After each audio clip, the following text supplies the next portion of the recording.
People ask me, how do you grieve a child who never died?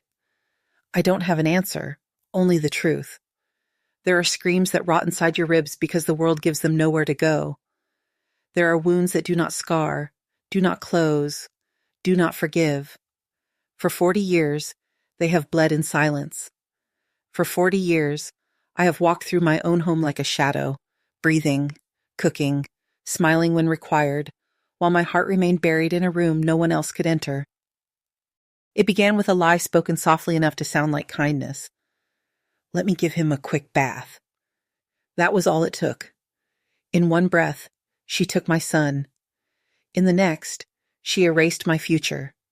She did not just steal a child, she stole every sunrise I was meant to watch him grow into. My name is Aria Coleman, and this is the story of how I spent 4 decades searching for the light that was ripped from my life. If you're listening now, from a quiet village in Asia, a crowded street in Europe, or a lonely town in the Americas, please leave a comment. Please subscribe. Let me know that a mother's heart, broken and beating alone for 40 years, has finally reached another human soul. Because the loss of a child speaks every language. It respects no borders. And a mother's cry, no matter how long it has been swallowed, deserves to be heard by the world. He was so small. So impossibly small it felt like he could disappear into the folds of my apron. Back then, bringing a child into the world was not wrapped in technology or reassurance. There were no ultrasounds to promise safety, no monthly checkups, no vitamins labeled for peace of mind. There was only faith, trembling hope, and a love so fierce it should have protected him. It was all based on experience, on midwives, and on faith in God. When I found out I was expecting, it was a huge shock. I was already 40, an age where I thought I couldn't get pregnant anymore. I had been working at Dante's pharmacy since I was a young woman, never been officially married. Kendrick, my son's father, was a long-haul truck driver, spent more time on the road than at home. We cared for each other, but it wasn't some epic romance. You understand? When I told him about the pregnancy, at first he was silent. Then he said he was going out for cigarettes and vanished. I never heard from him again. I found out later he already had another family somewhere around Tucson. It was hard, you know. A lot of people in town turned their backs on me, an older, single, and pregnant woman. They whispered behind my back. The pregnancy was complicated. I had high blood pressure. I swelled up like a croissant in the oven. My feet got so swollen I had to drag my legs to walk. I worked until the 8th month because I needed the money. Mr. Dante was good to me. He let me sit on a stool behind the counter when there were no customers. The birth was at home. Back then here in Ventura, you only went to the hospital if you were dying or if you had money. I had neither. I called Miss Renee, the most famous home birth attendant in the area. She had already brought half the town into the world. The pain started at dawn. A pain that felt like it would split me in two. I bit the pillow so I wouldn't scream and wake the neighbors. Miss Renee arrived, lit candles, made some herbal tea to help, and told me to hang in there. A single mother's child comes with more strength, she said. And it seems he did. It was almost 15 hours of suffering. When Isaac finally decided to be born, it was well into the evening. I remember there was a full moon. The light came through the window and shone right on the bed. It was like something out of a movie. When Miss Renee placed him in my arms, all wet, reddish, crying with all his might, that's when I understood what true love was. Everything I had been through, the shame, the abandonment, the pain, it was all worth it just for that moment. He weighed 7, had a nose just like his father's, but the rest of him looked just like me. The first few days were endlessly tiring. He nursed every 3 hours like clockwork. I barely slept. There were nights I cried along with him from sheer exhaustion. But then he'd give that toothless smile back, hold my finger with his tiny hand, and everything would be okay. His smell. Oh, my dear, there's no explaining it. A baby's smell is the most wonderful thing in the world. I used to put Johnson's baby powder on him after his bath. That sweet scent would linger in the air all day. Sometimes when I was at the pharmacy, I'd smell it from afar as if he were close to me. He was a good baby, only cried when he was hungry or wet. He smiled at everyone, even the neighbor's dog that barked all day. He had the sharpest eyes I'd ever seen. It was like he understood everything. He was so clever. At 6 months, he was already crawling all over the house, getting into everything, opening drawers, pulling the tablecloth, a little firecracker. At 7 months, he said his first word, "Mama." My heart soared. I had been waiting for that sound for what felt like a lifetime. It was the sweetest word I had ever heard. I wrote down every little thing he did in a notebook. First word, first tooth, first burp, everything. I would take him to the pharmacy sometimes when I had no one to leave him with. I'd put a little mattress behind the counter and he'd stay there playing with a rattle while I helped customers. Everyone would stop to make faces at him, give him kisses. The older ladies would say he was the spitting image of his father, and I would just smile. It wasn't worth explaining that the father didn't even know what his son looked like. Oh, and his smile when his first tooth came in down on his bottom gum. He showed it to everyone, opening his little mouth and pointing with his finger. He was so proud of that single little tooth. He didn't even seem like a baby. He looked like a little old man showing off a medal. Isaac loved music. When Fleetwood Mac played on the radio, he would wiggle his little body even without knowing how to dance properly. I sang to him every night to get him to sleep. Those old lullabies my mother used to sing to me like "Hush, Little Baby." When his first birthday came, no, wait, he never made it to 1 year. He was 7 months old when it happened. Just months. He had barely started to live. That's why I needed help. I worked all day, had no relatives nearby. A neighbor could only watch him every now and then. That's when the volunteers from the Ventura Community Church recommended Sanaa. They said she was trustworthy, that she took care of the orphans at the church. If I had known, if I had imagined for a second, I would have never let her into my house. I would have never let her hold my son. I would have never trusted her. But how could you guess? How could I have known that this girl with a saintly face who prayed before meals, who spoke softly and treated my son with such affection, how could I have known she was going to destroy my life like that?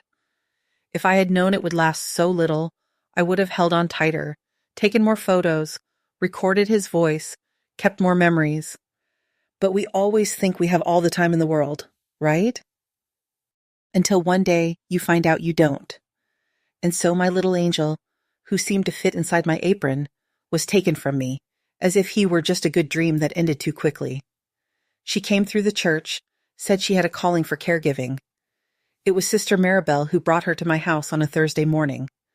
I remember it was drizzling, the kind of rain that gets you wetter than a downpour. Isaac was 7 months old at the time. She stayed with us for a few weeks before the day she disappeared with him.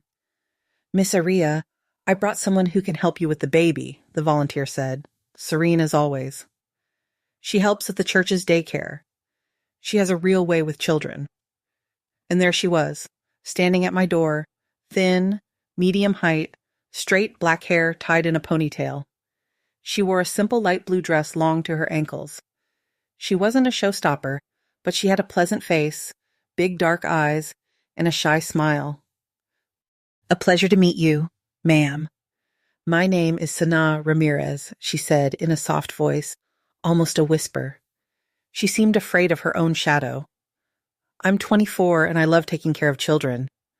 Sister Maribel explained that Sanaa had come from Oxnard, another city in California, about 6 months ago. She came to work as a helper in the church kitchen, but they soon realized she had a special gift with the children. "She has the hands of an angel," the volunteer guaranteed. The children calmed down with her. Just then, Isaac started crying in his room. I was about to get up to check on him, but Sister Maribel said, "Let Sanaa go so you can see her gift." I confess my heart tightened. It was the first time someone other than me was going to attend to my crying son. Sanaa entered the room and I peeked from the doorway. She approached the crib slowly, making soft cooing sounds with her mouth. "Hi, beautiful little boy," she said in a different, more melodious voice. Why are you crying? Huh? Are you hungry? Are you sleepy? Or do you just want to be held?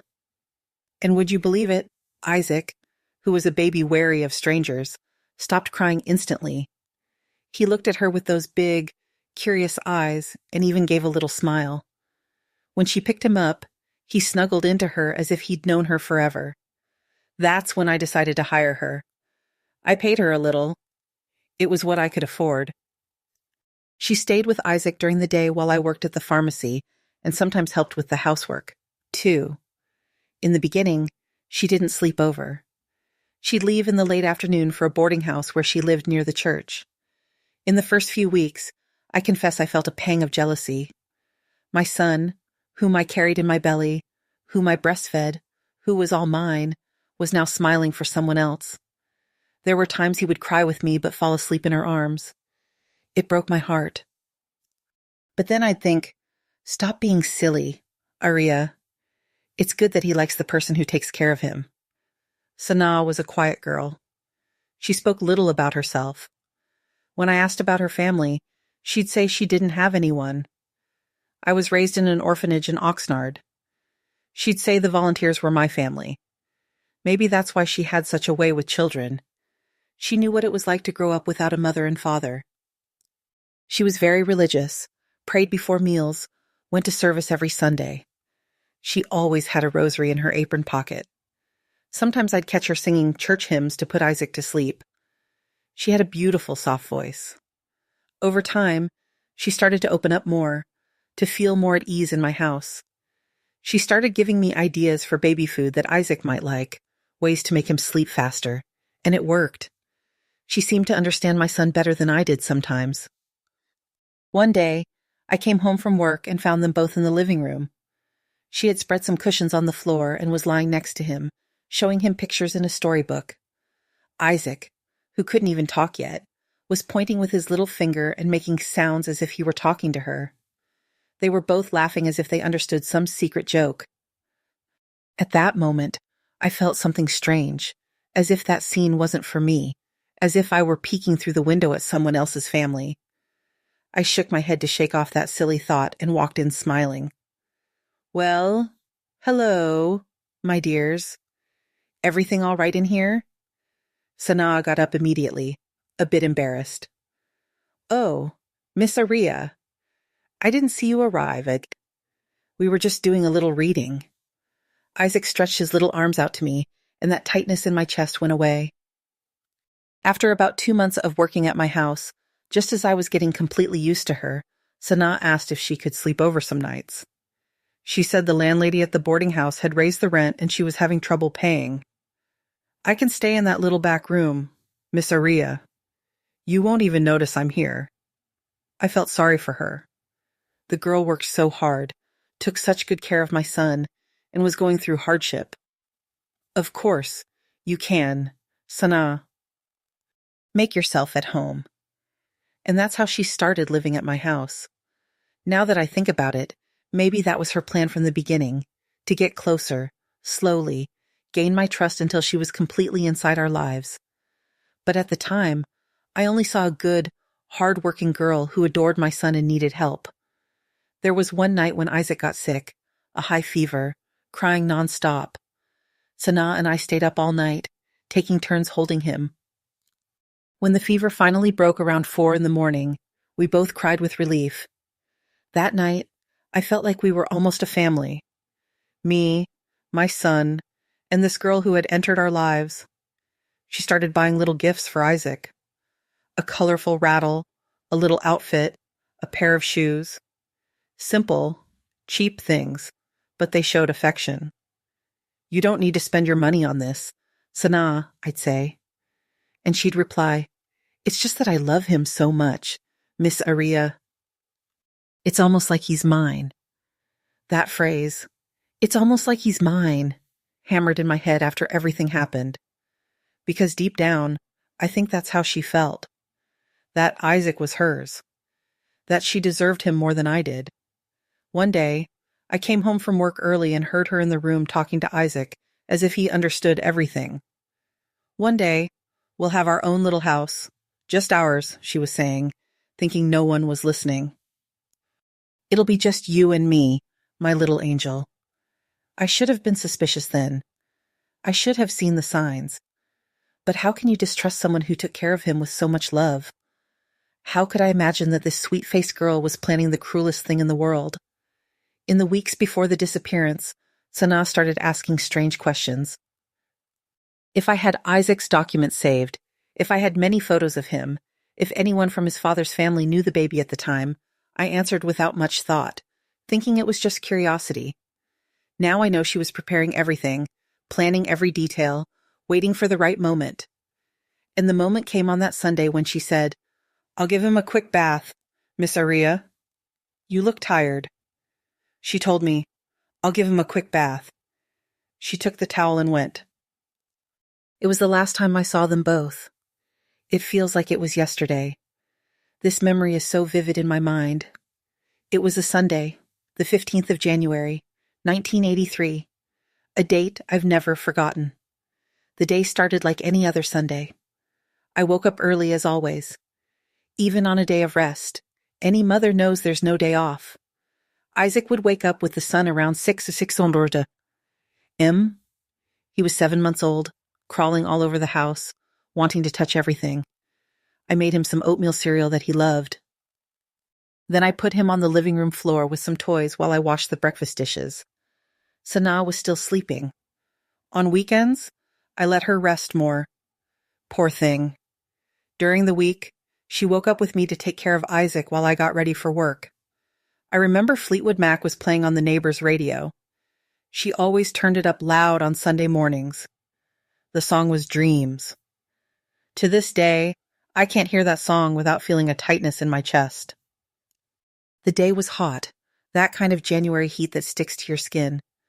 I was wearing a light blue cotton dress, a simple house dress. I had tied my hair in a ponytail to keep my neck cool.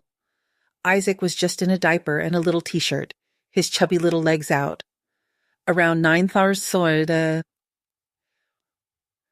Sanaa appeared in the kitchen. She always woke up with her hair perfectly neat. I never understood how. I looked like a witch in the morning, and she always looked like she'd just left the salon. "Good morning, Miss Aria. Let me feed the baby his cereal," she offered, helpful as always. "I already did. Sanaa." "He ate it all." "Thank God." "He's in the living room playing." She went straight to the living room as if she had missed him just from sleeping one night.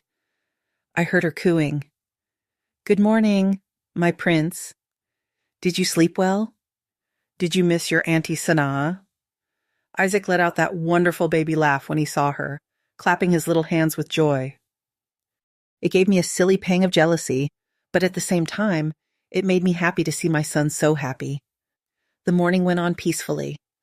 I tidied up the kitchen, swept the house, started sorting the laundry. Every Sunday, I did laundry. It was my day.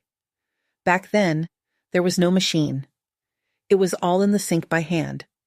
Meanwhile, Sanaa stayed with Isaac in the living room playing, telling him stories.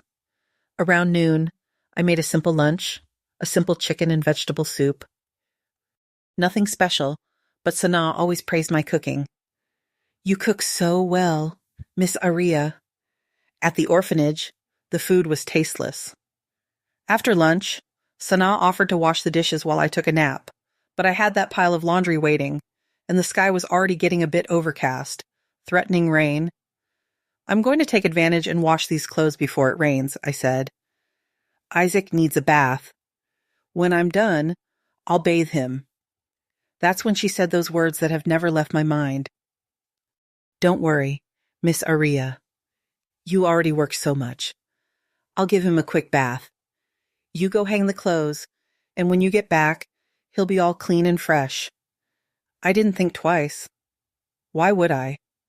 She had bathed him dozens of times. It was our normal routine. I thanked her, gave a kiss on my son's forehead, who was in her lap, and went to the yard with the laundry basket.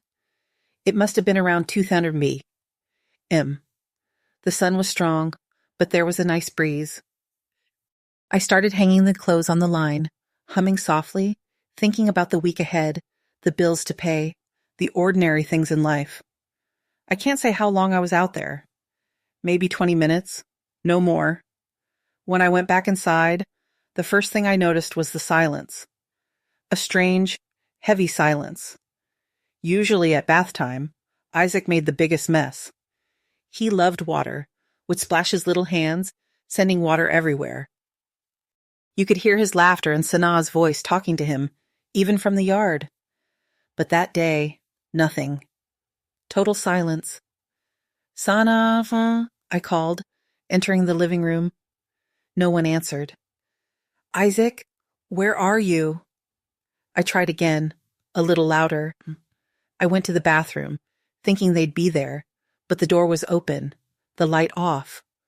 The little blue plastic tub I used to bathe him was dry, stored in the corner. There was no sign that anyone had taken a bath there. A chill ran up my spine. I ran to Isaac's room. The little bed was empty, the toys untouched. Sanaa, I shouted louder now, my heart starting to pound. I went to her room in the back of the house. The door was open. The bed made as if no one had slept in it, but something was different. The dresser drawers were slightly open. I looked inside, empty. Her clothes were gone. The small suitcase she brought when she came to live with us was also gone.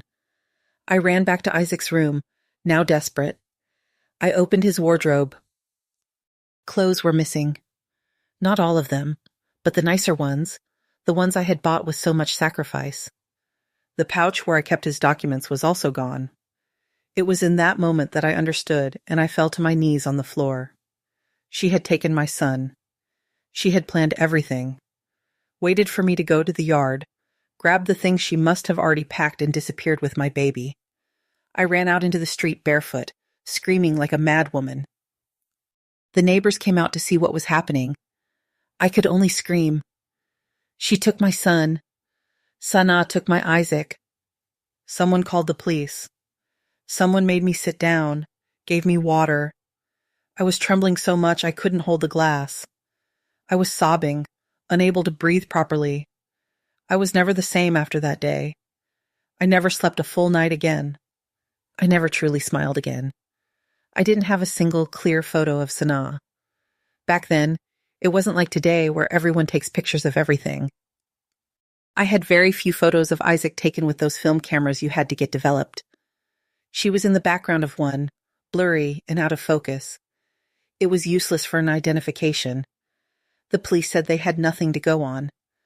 The police asked what she looked like, where she might have gone. I knew nothing. She said she was from Oxnard, but who could guarantee that was true? She said she was raised in an orphanage, but which one? She never mentioned the name.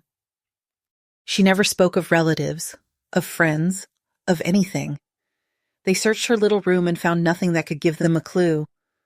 Not a piece of paper, not an address, nothing. It was as if she had appeared out of nowhere and disappeared the same way. But taking what was most precious to me.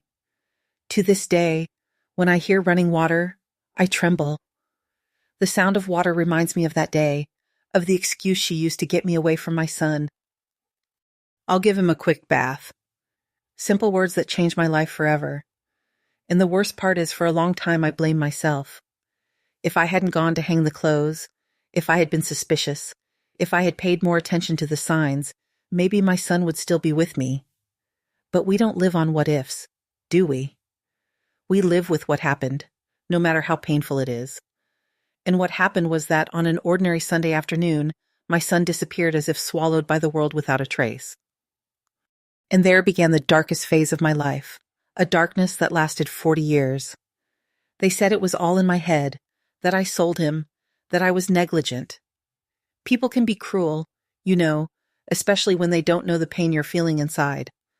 After Sanaa disappeared with my Isaac, I thought everyone would help me search, that the whole town would mobilize to find an innocent baby who was taken from his own mother. But that's not quite what happened. The police came, of course. There were only 2 officers back then, Sergeant Rashad and Officer Blake. They wrote everything down in a little notebook, asked the basic questions.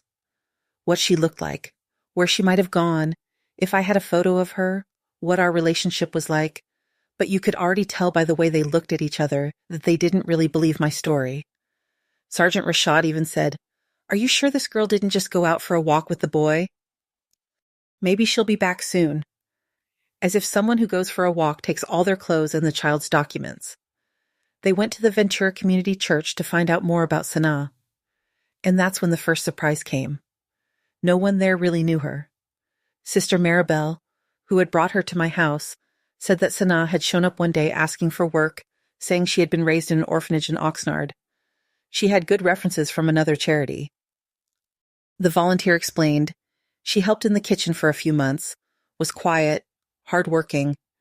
When you needed someone to take care of the baby, we thought she would be suitable. But no one had checked if her story was true. No one knew her full last name. No one had the address of the supposed orphanage where she said she was raised. Nothing. The police sent a teletype to Oxnard asking about orphanages in the region that might have a former resident named Sanaa. Weeks later, the answer came back. There was no record of any Sanaa matching the description we gave. It was as if she had appeared out of thin air and vanished the same way, like a ghost who entered my life just to take what was most precious to me. Meanwhile, the town began to whisper. First, it was hushed tones, sideways glances when I walked by. Then came the blatant gossip that reached me through well-intentioned neighbors. "Miss Aria, they're saying you sold the boy to the girl. I heard you mistreated the nanny and she ran away with the baby to protect him. Some people are saying you made up the whole story, that the boy died and you don't want to admit it." Each version was more absurd than the last. I, who had always been a respected woman in town, suddenly became the subject of gossip, of fingers pointed at me on the street. The worst was when the local paper published an article about the case. It was a small paper that circulated in the neighboring towns. The headline read, "Baby disappears in Ventura. Mother is prime suspect."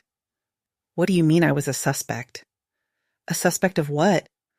Of having my child stolen? Of having my heart broken into 1,000 pieces?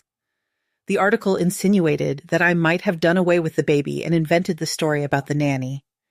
It said that neighbors, without naming names, of course, had heard arguments at the house, that I was always nervous, stressed. It said I was a single mother, as if that were some kind of crime. I'll never forget the rage I felt reading that. It was the only time despair gave way to another feeling. I took the newspaper, went to the editor's office, and threw it in his face. "How dare you publish these lies? How can you sleep at night knowing you're slandering a mother who lost her child?" The man was embarrassed, but didn't apologize. He said they were just reporting the facts according to their sources. What sources? Malicious gossips who had nothing better to do. The volunteers from the church also abandoned me. They who had brought Sanaa to my house, who had guaranteed she was trustworthy, now said they didn't know her that well, that they were also deceived. Sister Maribel even told me in that gentle voice of hers, "Perhaps it is God's will, my child. Perhaps he has other plans for your boy." What kind of God was this who would rip a child from his mother's arms? What divine plan was this that used a deceitful woman to cause so much suffering? I lost my faith for a while. I couldn't pray anymore. I didn't go to service anymore. How could I trust a God who allowed such an injustice? A few weeks after the disappearance, the police practically closed the search. "We have no concrete leads," Miss Coleman, the sergeant said. The girl could have gone anywhere in the country, and without a photo of her, it's hard to search. I begged, I cried, I knelt before him. "For the love of God, don't give up on my son. He's just a baby. He needs his mother." The sergeant looked at me with pity. That look of pity was almost worse than the accusations. "We'll keep the case open, but you need to be realistic. It's been almost 2 months. If she crossed the border into Mexico, for example, it's almost impossible to track her." It was then that I realized I was alone in this fight. No one was going to find my son for me. No one truly believed I would succeed. I fell into a deep depression. I stopped eating, sleeping, living. I spent my days sitting in the rocking chair in Isaac's room, holding his teddy bear, looking at the empty crib. At night, I'd go to bed with one of his little outfits, smelling the scent that still lingered on the fabric. Mr. Dante, the pharmacy owner, was one of the few who supported me. He kept my job for me, even though I didn't show up for work for months. "When you feel ready, your place will be here," he said. It was a gesture of kindness I'll never forget. A neighbor, Delia, also stood by me. She brought me food, forced me to eat at least a little, cleaned the house I had abandoned. "You need to keep living, Aria," she'd say. "If your boy comes back one day, he'll want to find his mother well, not a ghost." But most people distance themselves. I think other people's pain is frightening. You know, it makes us think it could happen to us, too. And no one wants to imagine such suffering. I started receiving anonymous letters. Some saying they had seen my son in such and such a place, others accusing me of horrible things, others saying he was dead and I should move on. I followed every lead, no matter how absurd it seemed.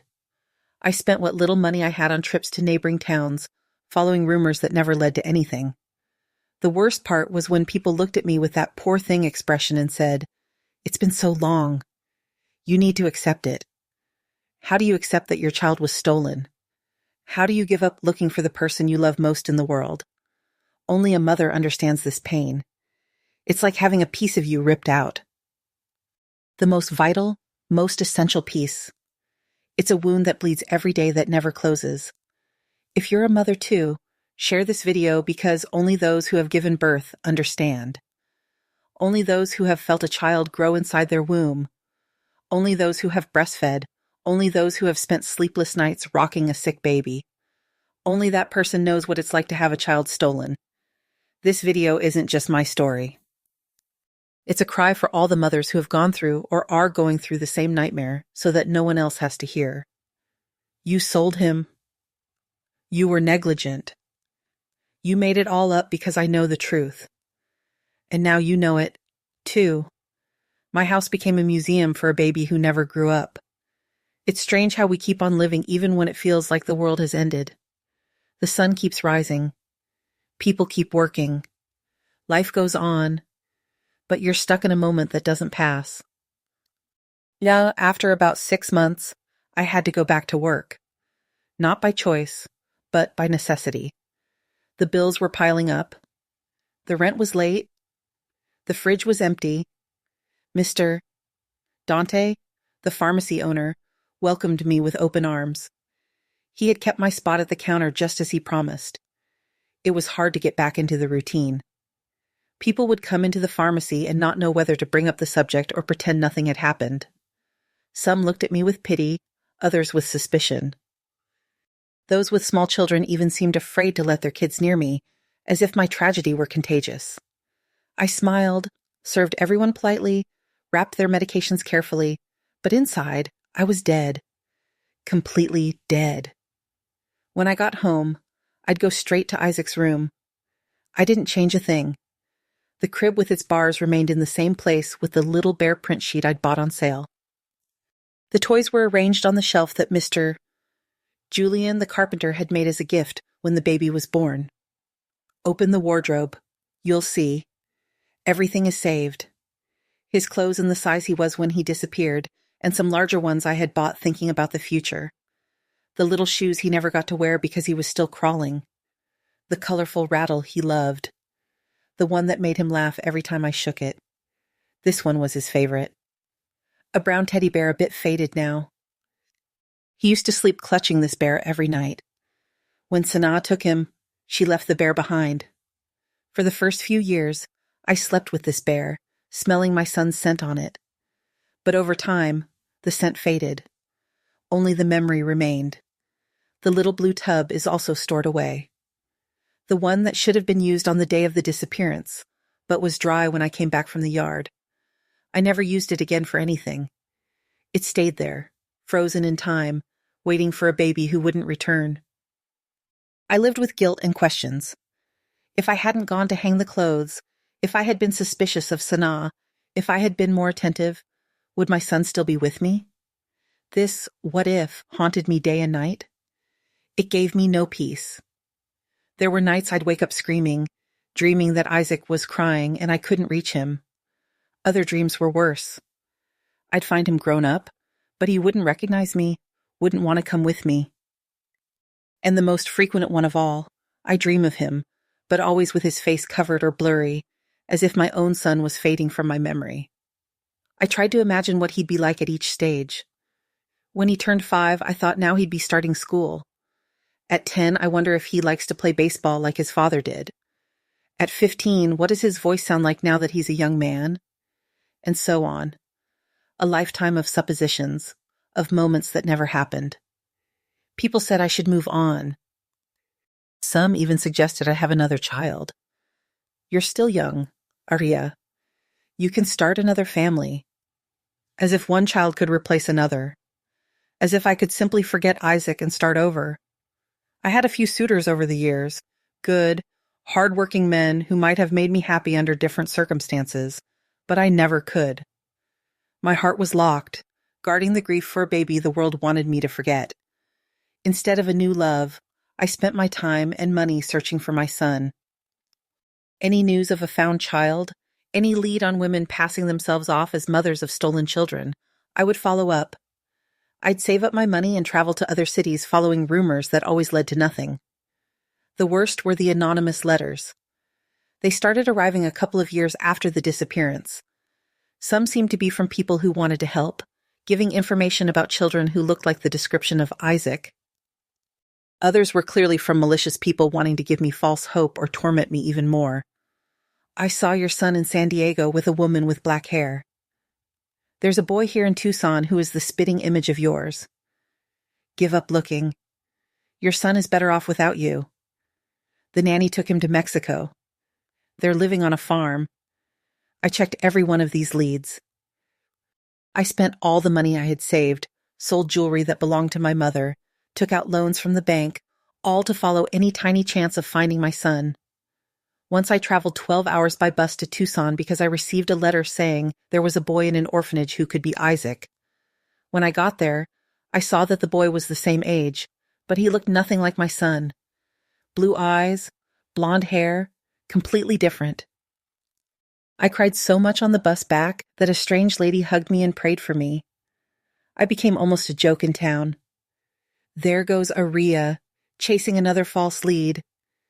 The meaner kids would even follow me down the street, chanting, "Where's the baby?" The witch ate him. It was a very difficult, very humiliating time, but I never gave up. Never. Hope was the only thing that kept me alive. The hope that one day somewhere I would find my son. I made an altar with his photo in my room. The best photo I had. Him at 8 months sitting on a blanket on the living room floor, smiling with those 2 little teeth that had just come in. I'd light candles, put out flowers, and pray every day. Not that he was dead, but that wherever he was loved and well cared for. There were days I would talk to the photo as if he could hear me. I'd tell him about my day, about the town news. I'd say how much I missed him. It was a way of keeping him alive in my heart, of not letting the memory fade with time. People stopped talking about it. The town moved on, as small towns do. Other scandals, other gossip took the place of the missing baby case. But for me, time had stopped on that Sunday in January 1983. I grew old. My dark hair turned white. My smooth hands got wrinkled. My once strong body stooped with age and the weight of sadness. But somewhere in America, my son was also growing up, becoming a boy, then a man. Without knowing who his real mother was, without knowing his story, I lost my parents. I lost friends. I saw the city change, modernize. Dante's pharmacy closed when he died. A big CVS opened in its place. The church also closed down and became a community center. Everything changed except for the pain I carried. I retired at 65. I had saved a little enough to live simply. I stayed in the same house, the house where it all happened. Many people asked why I didn't move. Why I continued to live in a place that brought so many painful memories. The answer was simple. What if one day he came back? What if by some miracle my son discovered the truth and came looking for me? He would need to know where to find his mother. That's why I never moved. I never changed my phone number. I never abandoned hope. Living and waiting like this is like always holding your breath halfway. You can't fully fill your lungs. You can't let all the air out. You're stuck in the middle, neither fully living nor completely dead. But after 40 years of living like this, something happened. Something that not even in my most optimistic dreams I imagined was possible. A sign, a clue, a chance to finally discover the truth. And it all started with an ordinary television show on a random Tuesday afternoon. On the television, his gaze pierced through me like a lightning bolt. It was something I can't even explain properly, as if my heart had recognized him before my mind did. It was an ordinary Tuesday in 2023. I was already 81 years old, long retired. My life was simple. I'd wake up early, make my coffee, water the little plants in the yard. Sometimes I'd go to service, chat with the neighbors. The quiet life of an old woman who carried an ancient sorrow, but had learned to live with it. And that day, a show was on television, one of those afternoon shows that tell stories of people looking for relatives. I liked to watch, even knowing it was bad for me. I always had the silly hope that one day, who knows, my Isaac might appear on a show like that, looking for his mother. I was in my armchair in the living room crocheting. I do it to distract my mind. When a story began about a man looking for his biological mother, the reporter explained that he had been raised by a woman who claimed to be a former church volunteer. But now, after she passed away, he discovered he might not be her biological son. I didn't even look up at first. I had seen so many stories like that. But then the man started to speak, and his voice caught my attention. I looked at the screen, and my God, his face had something all too familiar. The eyes, especially, they were Kendrick's eyes, my son's father. That same shape, that same expression. And the nose, it was my Isaac's little nose, but in an adult version. My crochet needle fell to the floor. My hands were shaking so much I couldn't even grab the remote to turn up the volume. The reporter asked for his name. Julian Hayes Ramirez, the man replied. My blood ran cold. Ramirez. That was the last name Sanaa had given me. A common enough name, I told myself, trying to calm the frantic beating in my heart. But the coincidence was too great to ignore. Julian, like my Isaac. Then he told his story. He was 41 years old, the exact age my son would be. He was raised in San Francisco by a woman named Maria Elena, who said she was a former church volunteer and had adopted him as a baby. She never wanted to talk much about the past or his biological family. Always changed the subject when he asked. She loved me very much, gave me everything she could, he explained. But now that she's passed away, I found some strange documents among her things. Papers with another name. Old photos that don't make sense. I started to suspect that my story isn't quite as she told it. The reporter asked what kind of documents. A birth certificate with erasers, a vaccination card with one name crossed out and another written over it, and a note with the name of a town. Ventura. Ventura. My town. I almost fell out of my chair. My heart was beating so fast it felt like it would burst out of my chest. The camera zoomed in on his face, and that's when I felt as if a lightning bolt had struck me.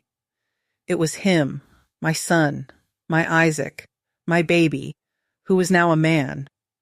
There was no way to explain how I knew, but I knew a mother knows.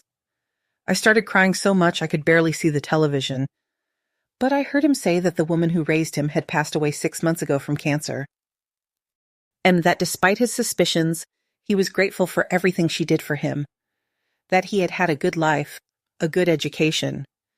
He was an engineer, married, a father of 2. But now I want to know the truth, he said, looking directly at the camera. If anyone recognizes my story, if anyone knows who I really am, please contact the station. At the end of the report, They showed a photo of the woman who raised him.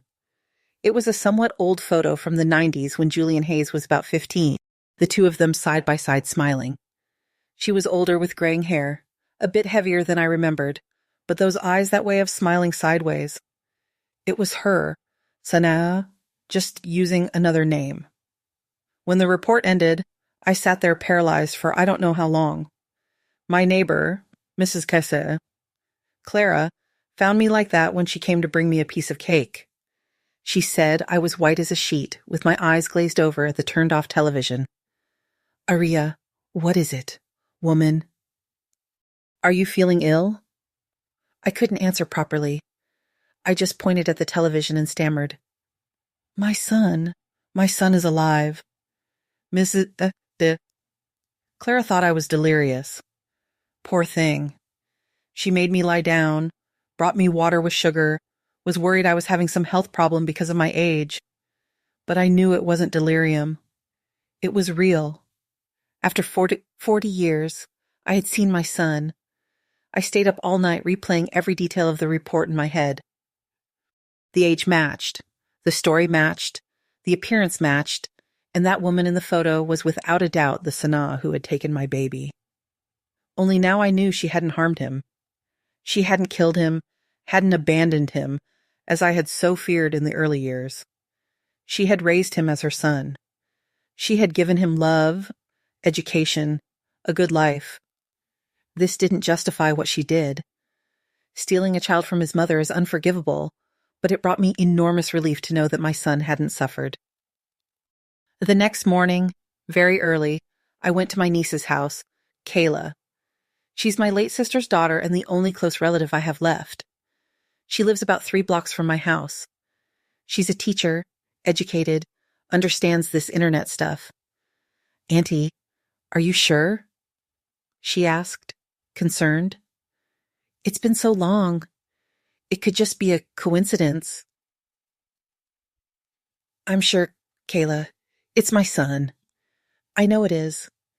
She felt sorry for me. You could see it in her eyes. She thought I was just a confused old lady clinging to false hopes. But she helped me anyway. She called the television station, explained the situation. They said they would pass our contact information to the young man, but it was up to him to call back. We also searched the internet. Kayla found Julian Hayes on social media. He was indeed an engineer, worked for a big company in San Francisco. He had a beautiful wife, 2 children, a boy about 10 and a little girl about 5. He looked happy, fulfilled. I stared at those photos for hours. My son, my Isaac, now Julian Hayes, a grown man with his own family. A whole life that happened far away from me. So many birthdays, graduations, important moments that I missed. I was afraid to contact him directly. What if he didn't believe me? What if he got angry? After all, as far as he knew, he had been abandoned by his biological mother and saved by Sanaa. Who's to say she hadn't told him a completely different story, painting me as a terrible mother who didn't want her own child? Kayla suggested I write a letter, something more formal, respectful, explaining my side of the story without directly accusing the woman he considered his mother. After all, she had already passed away, and he seemed to have fond memories of her. I spent days writing and rewriting that letter. How do you summarize 40 years of pain, of searching, of hope in a few pages? How do you tell a grown man that the woman he loved as a mother had actually stolen him from someone else? In the end, it was a simple, honest letter. I told him about his birth, about how Sanaa, or Maria Elena as he knew her, had come to work in my house, and about the day of the disappearance. I described the few photos I had of him as a baby and mentioned a distinctive birthmark behind his right ear. I included a copy of his original birth certificate and a current photo of me. I told him I kept everything, waiting for the day I could show them to him in person. We sent the letter to the address the station gave us with a return receipt requested. And then began the most agonizing wait of my life. Every day felt like an eternity. Did he receive it? Did he read it? Did he believe it? Or did he throw it away thinking it was just another crazy person trying to get close to someone who appeared on television? I prayed every night. God, if it is your will, let my son know the truth. Let him at least hear my story. Even if he doesn't want to know me, let him know he was never abandoned, that he was loved from the very first day. And then almost 3 weeks later, my phone rang. I sent a letter, then a message, then a prayer. That's how I tried to reach him with all the care in the world.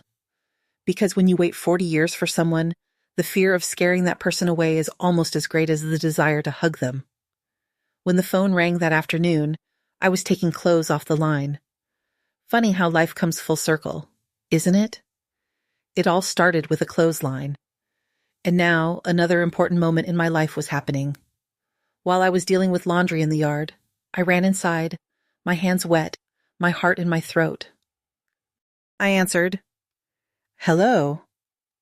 Hello? I'd like to speak with Miss Aria, please." The male voice on the other end was polite, formal, a voice I didn't know, but that somehow stirred something inside me. "This is she." Silence. A sigh.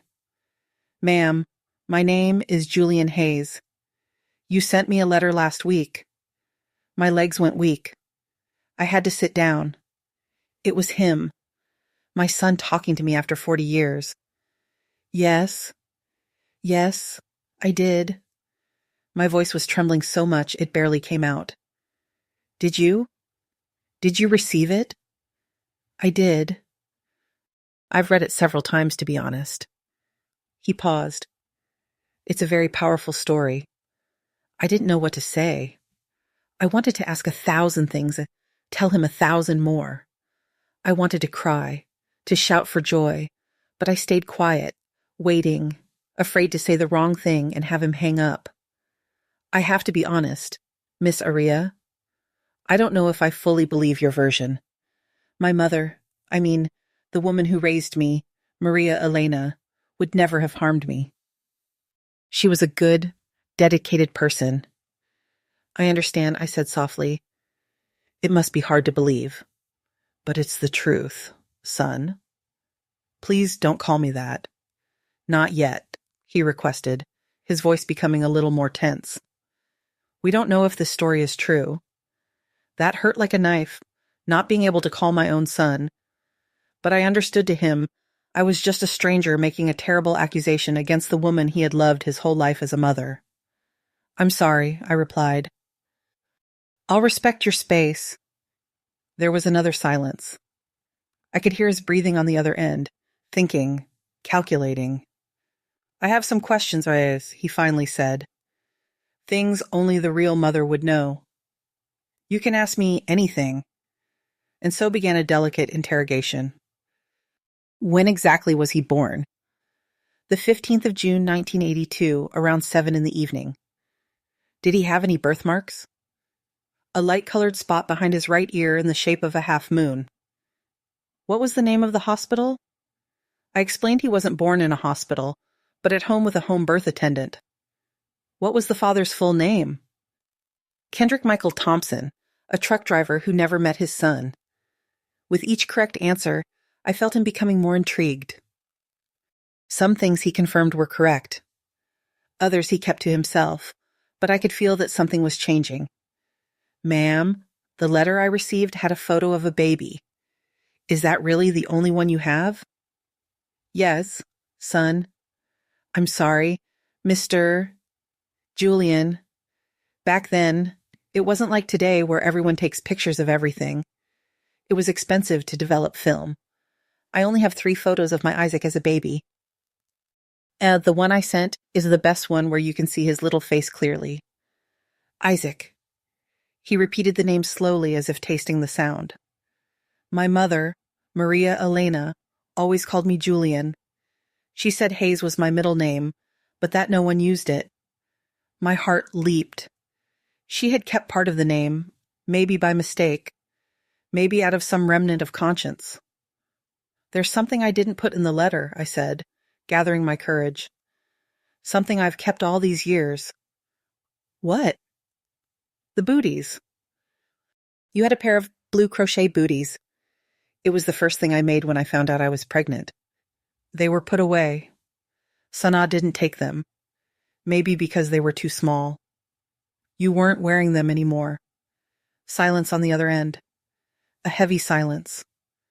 My mother, Maria Elena, kept a pair of blue crochet booties in a wooden box. She said they were the first booties I ever wore. I felt a shiver run through my entire body. It was a connection, tangible proof. Her eyes would get teary when she showed them. He continued, his voice softer now. She said they were special, that they reminded her of when I was tiny. I never understood why that specific pair of booties moved her so much. Because she knew she wasn't the one who made them, I replied gently. She knew that those booties were the symbol of what she had done, of who she had taken you from. More silence. Then I heard a deep sigh. Miss Aria, I don't know what to think. Part of me wants to believe you because it would explain a lot of strange things I've always felt. Another part doesn't want to believe because it would mean the woman I loved my whole life stole me, lied, did something terrible. I understand, yes, Julian. I truly do. And I don't want to tarnish her memory for you. From what I saw on television and from what you say, she loved you very much, raised you well. As much anger as I felt towards her all these years, I'm grateful for that.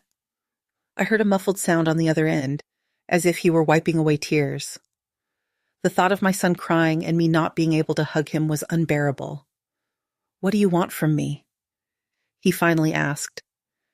Just to know you, I answered sincerely. To know you're okay, to be able to see your face, even if it's just once. I don't want money. I don't want to ruin your life. I don't want you to choose between me and her memory. And I just want to fill this 40-year void. I have a family, Miss Aria, a wife, children. I don't know how they would react to all of this. I know.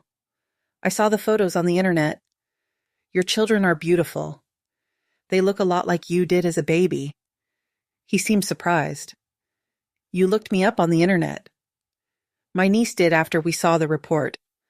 I hope you don't mind. We just wanted to be sure it was you before sending the letter. There was a pause.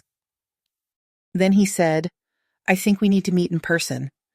There are things I need to ask you. Looking into your eyes and maybe do a DNA test, not out of distrust, but to be absolutely sure.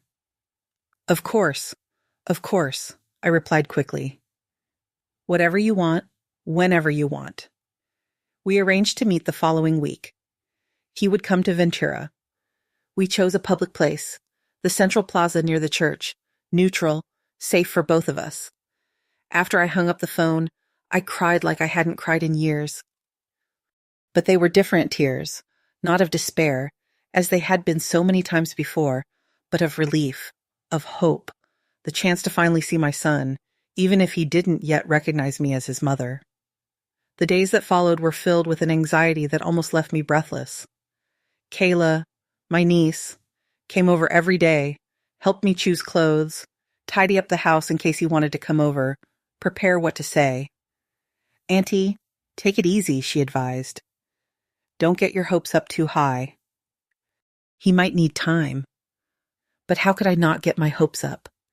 It was my son, my baby, who was now a grown man, my own flesh and blood who had been torn from me, and who now, by a miracle, I had a chance to meet again. On the eve of the meeting, I barely slept. I kept looking at the old photos, the blue crochet booties I had saved all these years. I prayed so much, asking for strength, asking for God to soften his heart, to allow him to see the truth in my eyes. On the morning of the meeting, my hands were trembling so much I could barely button my dress. I chose a simple, light blue one. I've always liked blue. I didn't want to wear much makeup. I wanted him to see my face as it is, with the wrinkles that life and sadness have given me. Kayla drove me to the plaza. I could have walked. It's not far from my house, but my legs were too weak. On the way, she tried to calm me down. Breathe, Auntie. It's all going to be okay. But my heart felt like it was going to explode. 40 years of waiting coming to an end. 40 years of tears of searching, of prayers. We arrived at the plaza 15 minutes before the scheduled time. Kayla helped me sit on a bench in the shade, gave me a glass of water, and moved away as we had agreed. She would stay nearby but give us privacy for our meeting. And then punctually at 10,000 m, I saw a silver car park on the other side of the plaza. The door opened and he got out. My son was walking towards me. When he walked through the door, my heart started beating like it used to. That's how I felt that day in the plaza. When I saw my son walking towards me after 40 years, he came alone, tall, strong, with dark brown, neatly cut hair, a little gray at the temples. He was wearing blue slacks and a white long-sleeve shirt, even in the heat. He seemed nervous, looking around as if searching for an escape route in case he needed to flee. I was sitting on a bench under that big fig tree in the church plaza. When our eyes met, I felt as if time had stopped. It was as if I had waited for that moment my entire life. And well, I had. He approached slowly. I wanted to get up, run to him, hug him with all my might, but I knew I had to be calm. To him, I was still a stranger, an elderly woman who claimed to be his mother, but who contradicted everything he had believed his entire life. "Miss Aria?" he asked, stopping about 2 steps away. "Yes," I replied, my voice almost gone. "Are you Julian?" It wasn't a question. I would recognize my son anywhere at any age. There are things a mother knows in the depths of her soul. He stood there, not knowing what to do. He didn't offer his hand, didn't come any closer. He just nodded his head and said, "Can we talk?" "Of course, son. I'm sorry. Julian." It was still hard not to call him son. "Do you want to sit here?" He sat down, maintaining a respectful distance. He placed a folder he was carrying on his lap and was silent for a few seconds as if organizing his thoughts. "I brought some things," he finally said, opening the folder. Documents, photos, things that might help us understand this whole situation. The first thing he took out was a birth certificate. It was yellowed with time with some stains invisibly altered. You could see that a name had been erased and another written over it. "This is the certificate she kept," he explained. "I always thought it was strange, but she said the county clerk had made a mistake and had to correct it." Then he showed a vaccination card. And the name Isaac was crossed out and above it was written Julian Hayes. The date of birth was the same, the 15th of June, 1982. "When I found these documents after she passed away, I started to get suspicious," he continued. "She never talked about my father, just said he was a boyfriend who didn't want to take responsibility. She said she raised me alone from day one." As he spoke, I couldn't take my eyes off his face. I searched for traces of the baby I knew, of my Isaac. They were there in the shape of his eyes, his chin, the way he furrowed his brow when he was concentrating exactly like his father used to do. "You said in the letter that you have pictures of me as a baby," he said. "Can I see them?" I took a small envelope from my purse with the few photos I had kept all these years. I handed it to him with trembling hands. He looked at each one carefully. The first when Isaac was about 3 months old in my sister's arms. The second him at 6 months sitting on a blanket on the floor laughing at the camera. "Is this her?" he asked, pointing to Sanaa in the photo. "Yes," I replied. "That's what Sanaa looked like when she worked in my house." He fell silent, staring intently at the image. Then, with slow movements, he took another photo from the folder. A more recent photo of a middle-aged woman with graying hair, a fuller face, but with the same eyes, the same smile. "This is Maria Elena, the woman who raised me." I looked at the photo and had no doubt. It was her, Sanaa. Older, different, but unmistakably her. "It's her," I confirmed, feeling a tightness in my chest. "It's Sanaa." He put the photos back in the folder, took a deep breath, and finally looked directly into my eyes. "Why would she do that?" he asked, his voice choked with emotion. Why steal another woman's child? She didn't seem like a bad person. She raised me with love, gave me an education, never mistreated me. I don't know, son. Julian, I replied honestly.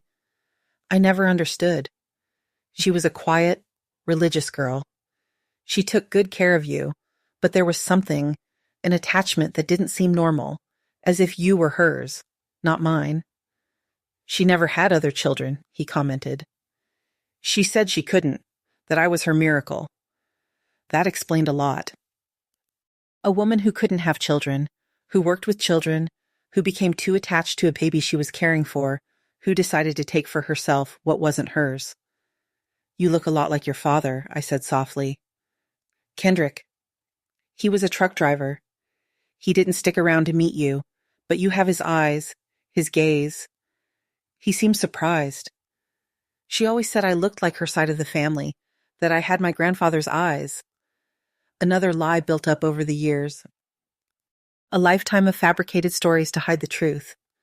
We were silent for a while, just letting it all sink in. Two people connected by blood, separated by fate, trying to understand the puzzle of their lives. I brought one more thing, he said finally. He opened a smaller compartment in the folder and took out something wrapped in a handkerchief. It was the blue crochet bootie, identical to the one I kept at home, just a little more faded, more handled over the years. Oh, she would cry when she showed me this, he recounted. She said it was special. Now I understand why. At that moment, I felt that he was beginning to believe that the truth was becoming real for him, no matter how painful. I want to do a DNA test, he said, putting the booty away. Not that I doubt you, but I need to be absolutely sure. Of course, I agreed. Whatever you need. I don't know how to deal with all this, he confessed, running a hand over his tired face. The woman who raised me, who I loved my whole life as a mother, was a kidnapper. She stole a child. She stole me from you. He looked so lost, so confused. I wanted to hug him, to comfort him like I did when he was a baby, but there was still a wall between us, a wall of 40 years of separation. I don't know if I can forgive her, he continued. But I also don't know if I can condemn her. She loved me. She protected me. I never lacked for anything. I understand, I replied. And I really did. As much anger as I had felt for Sanaa all these years, knowing she had taken good care of my son brought a strange comfort. I don't want you to hate her. I just want you to know the truth. And the truth is, you are my biological mother. He didn't say it as a question, but as a statement, a truth he was beginning to accept. My eyes filled with tears. Yes, I am your mother, I almost whispered. Son, but I held back. Yet it was still too soon. He stood up, putting the documents back in the folder. He seemed overwhelmed, as if he needed space to process everything. I have to go, he said. I'm going to arrange the DNA test. My wife is waiting for me at the hotel. She doesn't know everything yet. I need to tell her first before making any decisions. I understood. It was a lot to take in at once. A whole life crumbling and another being rebuilt at the same time. Can I call you tomorrow? He asked, already moving away. Of course, I replied, trying to hide my disappointment at seeing him leave so quickly. Anytime. He nodded, took 2 more steps, then stopped and turned around. One last thing, he said. My name. You called me Isaac. Yes, I replied. Isaac Michael. Isaac for my father. Michael for your father's father. It was the name I chose for you. He thought for a moment, then said softly, as if trying it out. Isaac Michael. And then he was gone, walking quickly across the plaza without looking back. I sat there for a long time, crying silently. They weren't just tears of sadness, but also of relief, of hope. My son was alive.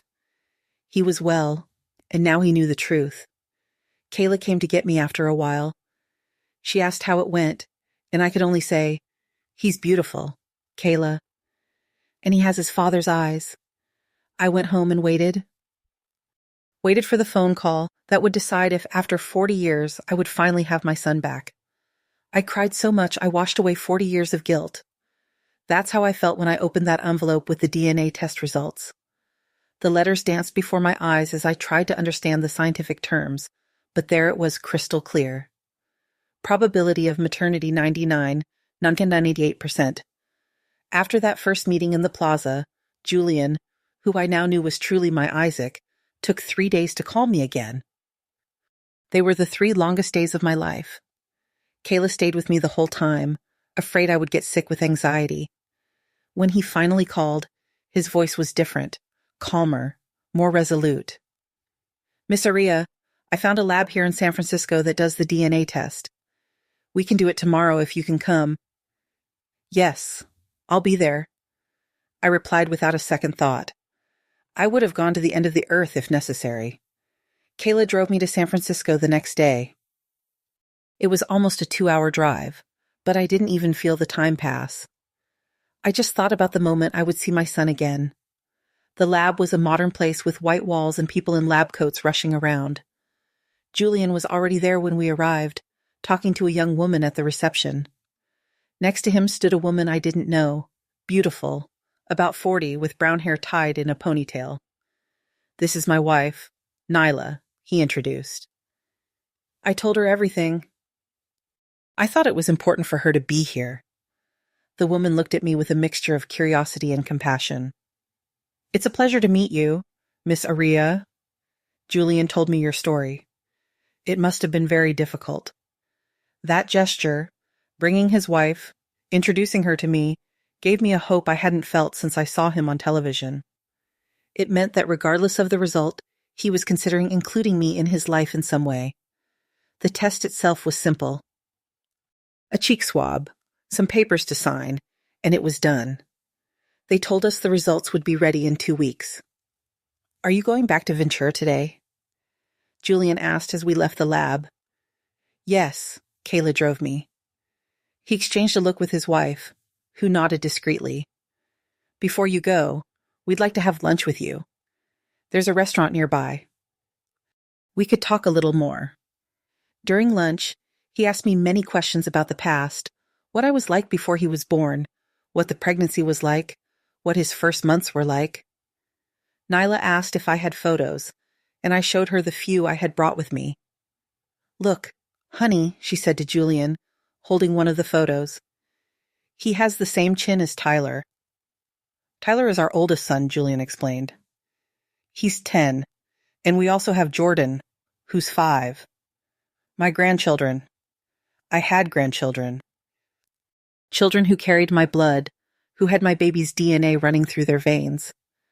I could barely contain my emotion. "Do they know about me?" I asked shyly.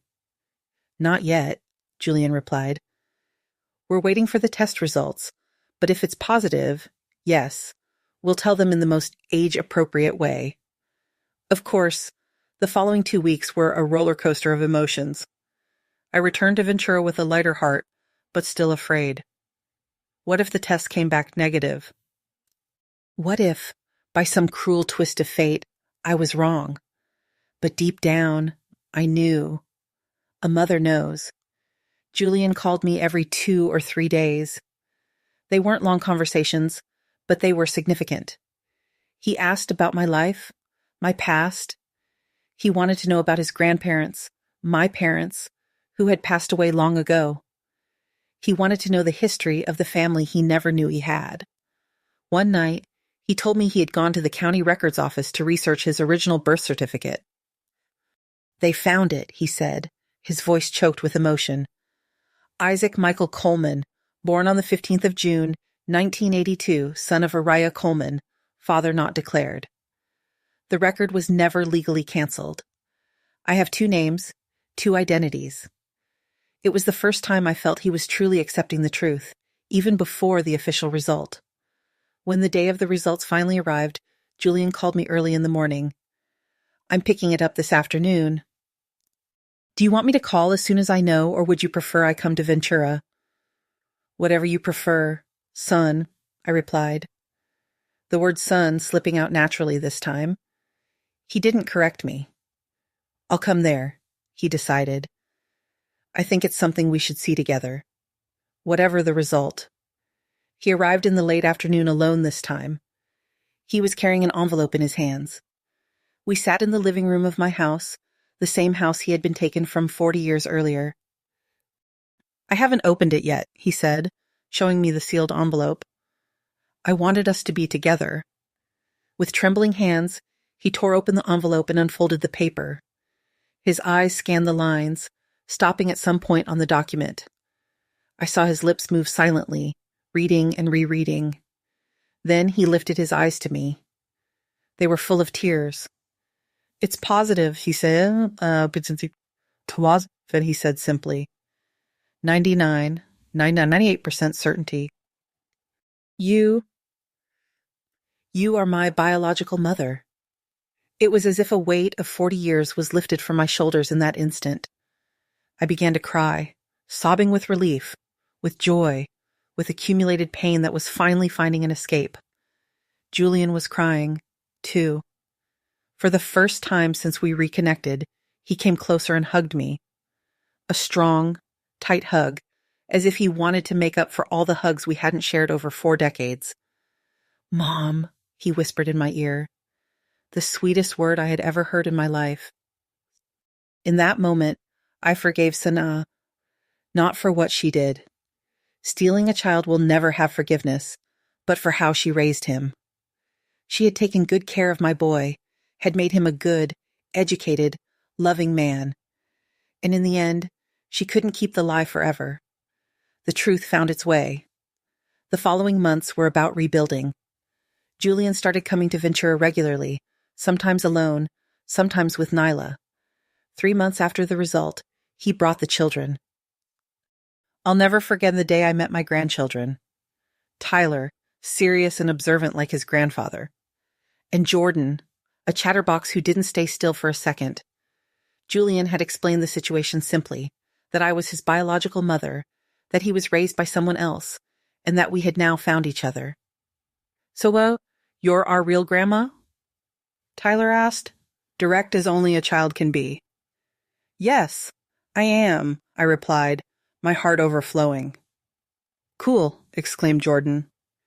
Now we have 3 grandmas. Grandma Susan, Grandma Maria Elena, who's in heaven, and Grandma Aria. The simplicity with which the children accepted everything was a lesson. No judgments, no grudges, just the joy of having someone else to love. By 2025, 2 years after our reunion, I have a close relationship with my son and his family. Julian decided to keep the name he used his whole life. After all, it's who he became. But now he knows his true origin. Sometimes he calls me Mom, other times Miss Aria. It's all okay. Yeah, we're building our path without rushing. The truth is, God works in mysterious ways. The pain I carried for 40 years will never completely disappear. The nights of crying, the desperate search, the years of loneliness, all of that is part of who I am. Sanaa stole away my precious son. But after all, God gave me back the man he had become. Today, I am not only a mother who lost her child, but also the mother of a wonderful man and the grandmother of 2 incredibly lovely grandchildren. And that is the message I want to send to you, the one listening to this story. If you are also carrying within you a seemingly endless pain, a seemingly hopeless weight, please never give up. Believe that truth and miracles do exist. They may come late, at a moment you least expect, but they will surely come. Our channel was created to honor stories just like this. Here, we believe that every person is a story worth hearing, and every story that is told is a moment of soothed pain. Because some wounds only truly begin to heal when we dare to touch them with words. If Mrs. Aria's story has touched your heart, please join us in spreading these values. Press like to empower these messages of hope. Leave a comment to share your feelings because every shared thought is a precious act of empathy. And most importantly, Subscribe and follow the channel so you don't miss any other true and moving stories. Thank you for listening to an old woman recount the most painful and yet, in the end, the most sacred and blessed story of her life.